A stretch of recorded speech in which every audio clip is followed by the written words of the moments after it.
আসসালামু আলাইকুম রহমতুল্লাহ। মেধাবী ও অসচ্ছল কোটা বেশিরভাগ মেডিকেল কলেজে অর্থাৎ বেসরকারি মেডিকেল কলেজে ৬,১০০ এর মতো যে আসন রয়েছে তার ভিতর মেধাবী এবং অসচ্ছল কোটাতে চান্স পাবে ৩১০ থেকে ৩১৬টি বা ২০টি আসনের মতো।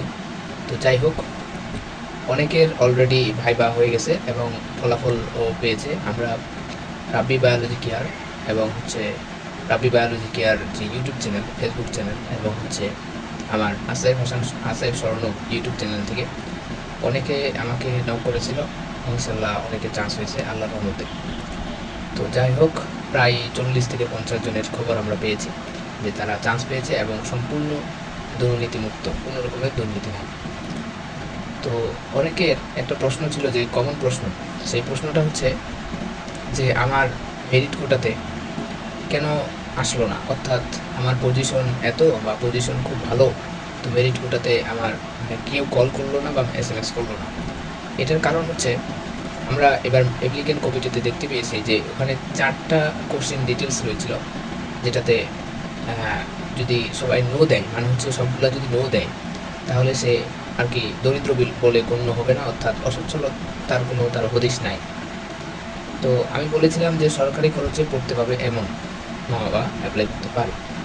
তো হদিশ নাই বলতে তাদের কী বলে, তাদের এরকম কোনো তথ্যাদি প্রমাণ নাই, এই জন্য তারা হয়তো ইয়েস ওটাতে দেয় নাই, নো দিয়েছে। তো যাই হোক, নো দেওয়ার কারণে তাদের আসে নাই, তারা খুব হতাশ। যাই হোক, তো হতাশ হওয়ার কিছু নাই, আসলে বাস্তবতা মেনে নিতে হবে এবং আমাদের যে আল্লাহ ভাগ্য নির্ধারণ করেন, আমরা চেষ্টা করতে পারি, আমরা শুধু চেষ্টা করতে পারি, ভাগ্য আল্লাহর পক্ষ থেকে আসে। তো ভাগ্য নির্ধারণ আল্লাহ করে দেয়, যে যার যেটা রিজিক সেটা হয়। যাই হোক, মেডিকেলে না আসার কারণ হচ্ছে ওই কোশ্চেন ডিটেলসে একটাও ইয়েস না দেওয়া, অর্থাৎ 4টা অপশনের মধ্যে একটাতেও ইয়েস না দেওয়া। আচ্ছা, এবার আরেকটা প্রশ্ন হচ্ছে, 2 নম্বর প্রশ্ন, যে মেরিট কোটাতে কতজন চান্স পেলো এ পর্যন্ত। তো আমাদের যে কন্ট্যাক্ট করা বা যোগাযোগ করা যেভাবে হোক সেভাবে চান্স পেয়েছে তেমনি 50 জনের মতো অলরেডি। আজকেও একজন ডেল্টা মেডিকেল কলেজ, একজন কী জানি বললো, এটা মেডিকেলের নাম কোনো মনে করতেছে না, এনাম মেডিকেল কলেজ, এরকম মেডিকেল কলেজগুলোতে চান্স পেল। আবার বাকি মেডিকেল কলেজগুলোও আছে অনেকগুলো, প্রায় 10 থেকে 15টা মেডিকেল কলেজের ভাইবা এখনও হয়নি। 18 তারিখের মধ্যে ইনশাল্লাহ ভাইবা শেষ হয়ে যাবে, আমরা রেজাল্ট পাবো। যাই হোক, তো যেটা বলছিলাম, মেরিট কোটাতে চান্স না পেলে, মানে ফার্স্ট টাইমে যারা চান্স পায় নাই বা হয় নাই এখনও, তারা করতে পারে কি, তারা সেকেন্ড টাইমে সরকারি মেডিকেলের প্রিপারেশন নিতে পারে এবং পরবর্তীতে আল্লাহর রহমতে যদি হয়ে যায় তার ভালো, আর না হলে ওটা কী করবে, আবার মেরিট কোটার অ্যাপ্লাই করবে। যাই হোক, তারপরে আরেকটা অপশন ছিল যে ডেন্টালে 1400 সিটের মতো আছে, সেখান থেকে আমরা 5% যদি করি তাহলে 28 থেকে 30টা মেডিকেল কলেজে যে আসন সংখ্যা আসে, সেই আসন সংখ্যাগুলোতে মানে অ্যাপ্লাই করা যাবে একেবারে, মানে হচ্ছে সেম প্রসেস, যে মেধাবী অসচ্ছল কোটা MBBS-এর, যেটাতে সেম প্রসেসে করতে পারবে। আচ্ছা, ওইটা একটা প্রশ্ন। আরেকটা প্রশ্ন হচ্ছে, ভাইয়া খরচ কেমন হতে পারে। তো মেধাবী অসচ্ছল কোটার খরচ কেমন হতে পারে এই সম্পর্কে আরেকটা ভিডিও আমি দিয়ে দিব ইনশাআল্লাহ।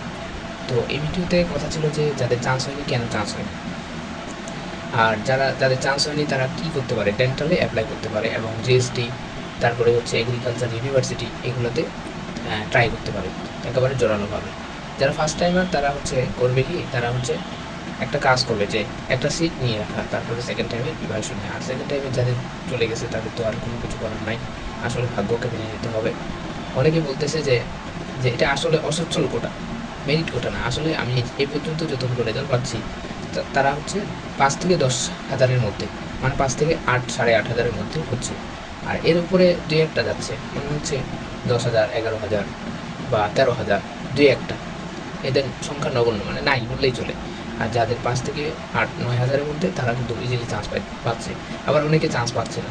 তো এটা কনসিডারেশন গভর্নিং বডি, যে প্রমাণপত্র যা যাবতীয় এগুলো দেখে যে তারা হিসাবটা করে থাকে।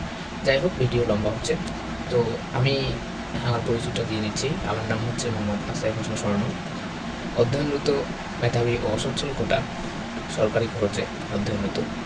তো Rangpur community medical college, Rangpur, এবং আমি ইনশাল্লাহ 2য় বর্ষের দিকে এগিয়ে যাচ্ছি। আপকামিং 2য় বর্ষ, অর্থাৎ প্রথম বর্ষের শেষের দিকে।